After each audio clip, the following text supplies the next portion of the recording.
हरे कृष्णा। परम जय दे श्री कृष्ण संकीर्तனம். ஜெய் சில்ல குருதேவ்.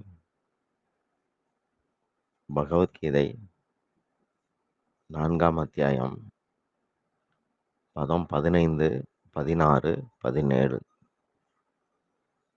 15 பார்க்கலாம். ஏவம் ஞாத்வா கிருதம் கர்ம பூர்வைகி அபி முமுக்ஷுபிகி குரு கர்மைவ தஸ்மாத் தம் பூர்வைகி பூர்வதனம் கிருதம். முக்தியில் நாட்டம் இருந்தாலும் முன்பிருந்தே இவ்வாறுதான் முன்னோர்கள் கடமையாற்றி வந்திருக்கிறார்கள். நீயும் முன்னோரால் தொன்று தொட்டு செய்யப்பட்டு வந்தது போலவே கர்மங்களை செய்வாயாக. விளக்கம். அர்ஜுனன், இந்த போர்னால மேன்மை கிடைக்காது. போர் கோர கர்மா. நான் வாழ்க்கையில மேன்மையை விரும்புறவன். கோரமான கொலை தொழிலை செய்ய மாட்டேன். இந்த கருத்துல அர்ஜுனன் இருந்தான். செயல்ல சமபுத்தி இருக்கிறவன் ஆசையையும் அகங்காரத்தையும் விடணுமே ஒழிய செயலை விடக்கூடாது. அர்ஜுனுடைய முன்னோர்கள்ல பல மன்னர்கள் முக்தி வேண்டி வாழ்ந்தவங்க இருந்திருக்காங்க.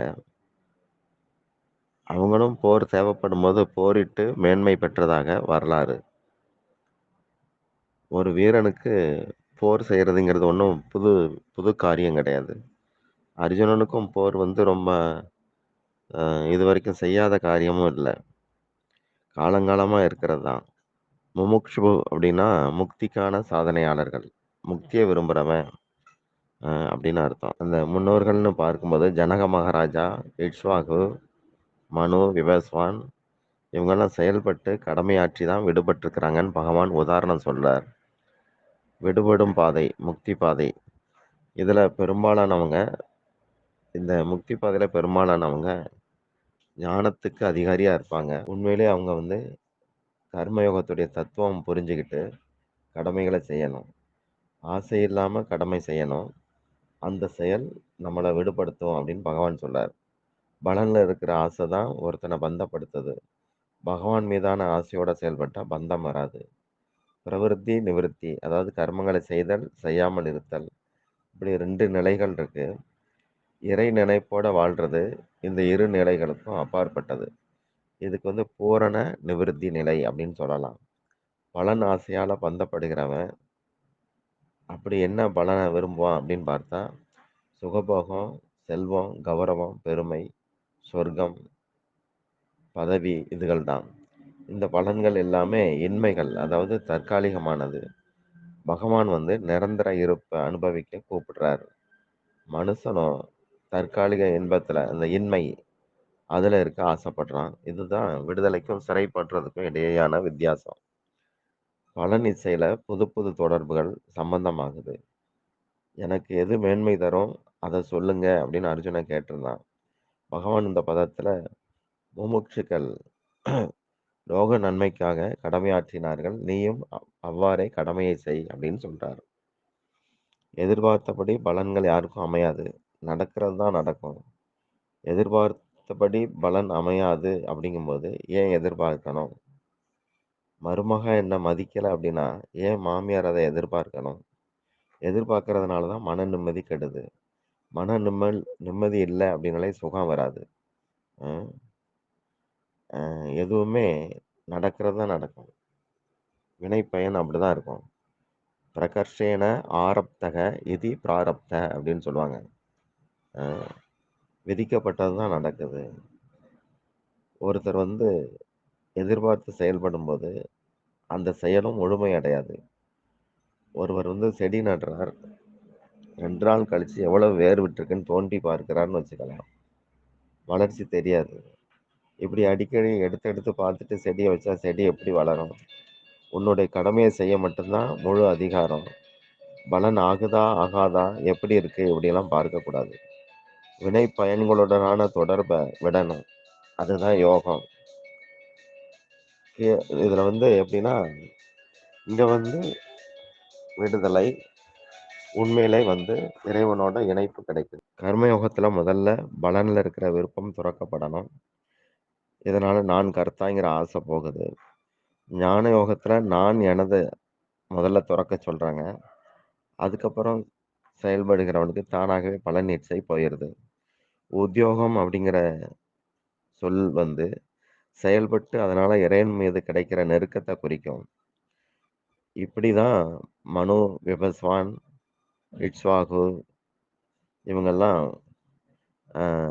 செயல்பட்டு வாழ்வில் வந்து செயல்பட்டு இறைவனோட தொடர்புல இருந்திருக்கிறாங்க. வாழ்க்கையில தெளிவடைஞ்சவங்க. கர்மத்தை விட கிரியை உயர்ந்தது, கிரியை விட லீலைகள் உயர்ந்தது அப்படின்னு சொல்லுவாங்க. 3 செயல் தான் கர்மம், கிரியை, லீலை. கர்மம் அப்படிங்கிற செயல்ல மனதுக்கு சாதகமான அல்லது பாதகமான விளைவுகள் உண்டு. அதாவது இன்பம் வரலாம், இல்லாட்டி துன்பம் வரலாம். இந்த செயல்கள்ல நான் அப்படிங்கிறது பத்திரமா இருக்கும். இதுக்கு வந்து கர்மம்னு பேரு. கிரியை அப்படிங்கிறது அனிச்சை செயல். பலன் கருதாம நடக்கிற செயல்கள். மூச்சு விடுறது, கண் இமைக்கிறது எப்படி தாமா ஆனா கண்டிப்பா நடக்குதோ, அது மாதிரி கடமைகள வந்து இறை நினைப்போட கண்டிப்பா செய்தாகணும் அப்படிங்கிறது கருத்து. லீலை அப்படிங்கிறது அதுவும் செயல் தான். இது பகவான் சில சமயம் விசேஷமா சாதுக்கள் இவங்கள்ல நிகழும். திவ்ய தன்மை கொண்டது. லோக நலன் அதுல நிறைய உண்டு. அடுத்து 16வது பதம். கிம் கர்ம, கிம் அகர்ம இதி கவயக அபி அத்ர மோகிதாக தத்தே கர்ம பிரவக்ஷ்யாமி யன் ஞாத்வா மோட்சசே அசுபாத். எது செய்யத்தக்கது, எது செய்யத்தகாதது என அறியும் விஷயத்தில் ஞானிகளுக்கும் தடுமாற்றம் உண்டு. எதை அறிந்தால் கர்ம பந்தமான அமங்கலத்திலிருந்து விடுபடலாமோ அதை நான் உனக்கு கூறுகிறேன். 17வது பதம். கர்மணோஹி அபி போத்தவ்யம் போத்தவ்யம் ச விகர்மணக அகர்மணச்ச போத்தவ்யம் ககனா கர்மணோ கதிகி. செயல்களில் விதிக்கப்பட்டது, விலக்கப்பட்டது, விளைவற்றது இவைகளை நன்கு அறிந்து கொள்ள வேண்டும். ஏனென்றால் செயலின் போக்கு ஆழமானது, அறிவதற்கு அரியது. விளக்கம்.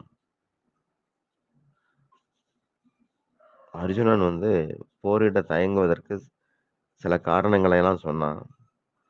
சாஸ்திரப்படி பார்த்தா அதெல்லாம் சரியா தான் இருந்தது. இறைவன் பேசியது தான் சாஸ்திரம். அதுபடி பார்க்கும்போது அர்ஜுனன் சொல்றதெல்லாம் சரியா இருக்கு. பெரியவங்க, முன்னோர்கள், குருமார்கள் இவங்களெல்லாம் மதிக்கணும். மதிக்காட்டி பாவம். ஆனா இங்க வந்து கொல்லணும் அப்படிங்கிறார் பகவான். அப்ப செய்யத்தக்கது கர்மம், செய்யத்தகாதது விகர்மம். விபரீத விளைவுடையது விகர்மம். செய்தாலும் விளைவற்றதாக விடுவிப்பதாக இருக்கணும். அது அகர்மம். கர்மம் வந்து உலகுக்கானது, யோகம் வந்து தனக்கானது. ஒன்ன செய்யணும் அப்படின்னு இருக்கிறது அல்லது செய்யக்கூடாதுன்னு இருக்கிறது ரெண்டுமே கர்மம் தான். செயலை செய்யும்போது நம்ம அகங்காரமானது காரிய வடிவில் மறைஞ்சிருக்கும், அதுக்குள்ள இருக்கும். செய்யாத போது காரண வடிவில் மறைஞ்சிருக்கு. உலகத்துல தொடர்பு இருக்கிற வரைக்கும் அகங்காரம் மறையாது. உடல் அப்படிங்கிற இது உலகம்தான் அது. இந்த அகங்காரம் தான் ஆத்மாவையும் உடலையும் இணைச்சு வைக்குது.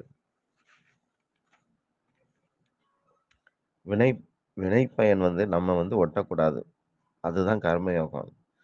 ஆசை இல்லாம செயல்பட்டது கர்மயோகம். நான் எனது இல்லாம செயல்பட்டது ஞான யோகம்.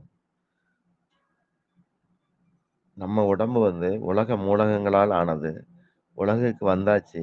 இப்போ நாம உடலை வச்சிருக்கிறோம். இனிமே வந்து உடல் பெறக்கூடாது. செயல்படத்தான் உடல் தரப்பட்டது. செயல்படவும் செய்யணும். செயலோட விளைவுக்கு காரணமாகவும் இருக்கக்கூடாது. அதாவது விளைவுகள் செயலாளியை பந்தப்படுத்தாம விடுபடுத்தணும். அதற்காக பகவான் கர்மயோகத்தை போதிக்கிறார். மாடிக்கு போறதுக்கு ஏணி தரப்பட்டிருக்கு. ஏணியிலேயே உட்கார்ந்துடக்கூடாது அப்படிங்கிறார். உட்கார்ந்துட்டா பிறவி உண்டு. பிறவி பிணிக்கு வந்து மாபெரும் சுபாத் அமங்கலம் அப்படிங்கிறார். எப்படி 100 பேருக்கு அன்னதானம் பண்ணணும்னு நான் வசூல் பண்றேன். நான் அன்னதானம் செய்துட்டேன். அது வந்து சாஸ்திரத்துல இருக்கு. அன்னதானம் செய்யறது ஒரு சக்தி. நான் செய்ததுனால மேல் கிரகத்துக்கு போவேன். இதே 100 பேருக்கு அன்னதானம் செய்யறேன்னு சொல்லி வசூல் பண்ணி நானே தின்னுட்டா தப்பு பண்ணியிருக்கேன். பாவம் பண்ணியிருக்கேன். அந்த 100 பேருக்கும் பதில் சொல்ற மாரி ஒரு இழிவான பிறவி எனக்கு கிடைக்கும். இதே இது அந்த 100 பேருக்கு அன்னதானம் செய்றேன்னு வசூல் பண்ணிட்டு, அத வந்து நான் பகவானுக்கு நைவேத்தியம் பண்ணி கிருஷ்ண பிரசாதமா கொடுத்துட்டேன்னு வச்சுக்கலாம். அப்ப கிருஷ்ணர்ட்ட போயிர்றேன். இதுதான் கர்மா, விகர்மா, அகர்மா இதுகளுக்குள்ள வித்தியாசம். அ போத்தவ்யம் அப்படிங்கிற பதம், இப்பவே நன்கு உணர்ந்து கொள் அப்படின்னு அர்த்தம். நாளைக்கு பார்த்துக்கலான்னு ஒத்தி போடக்கூடாது. கர்மத்துடைய நுணுக்கம் பகவானால இங்க வந்து 32ஆம் பதம் வரைக்கும் சொல்லப்படுது. செயல்கள்ல நான் செய்றேன், அ என்னால தான் நடக்குது, நான் இல்லாட்டி நடக்காது அப்படின்னு நினைக்கக்கூடாது. அது வந்து அகங்காரம். விளைவுகள்ல அதாவது செயல் பலன்ல நல்லா ஒருத்தர் சிக்கிறதுக்கு காரணம் இந்த அகங்காரம் தான். அபிமானம்ங்கிறது அது தனி. நான் கிருஷ்ணருடைய தாசன் அப்படிங்கிற உண்மை அடையாளத்த விட்டுட்டு, உடல் ரீதியில மற்றொரு செயற்கையான அடையாளத்த கொண்டிருப்பது அபிமானம். அதாவது 2வது இயற்கை. அப்போ ஆசையால தான் ஏதோ ஒரு ஒரு குறைவான ஆசையாலயாவது செயல், கண்ணும் கருத்துமா செயல்ங்கிறது நடக்கு. பேராசை இருந்தா தான் விகர்மம் நடக்கும். சமபுத்தி அப்படிங்கிற விவேகத்தால அகர்மம் நடக்குது. 2:38ல யுத்தம் அப்படிங்கிற இம்சிக்கிற கோரமான கர்மமானது, வெற்றி, தோல்வி, லாபம், நஷ்டம், சுகதுக்கம் இல்லாம சமநோக்கோட, சமபுத்தியோட ஒரு கடமையாக செய்யப்பட்டா பாபம் சம்பவிக்காதுன்னு பகவான் சொல்லியிருந்தார். செய்யத்தக்க விதிக்கப்பட்ட செயல்கள மமதை இல்லாம, ஆசை இல்லாம கடமையாக செய்தா வினைப்பயன் செய்பவன ஒட்டாது. இது கர்மயோகத்துடைய ரகசியமாக பகவான் சொல்றார். விவேகத்தால செய்பவனுடைய நான், எனது அப்படிங்கிற தன்மை நீங்கி செயல் நடந்தா, அது ஞான யோகத்துடைய ரகசியம். ஹரே கிருஷ்ணா.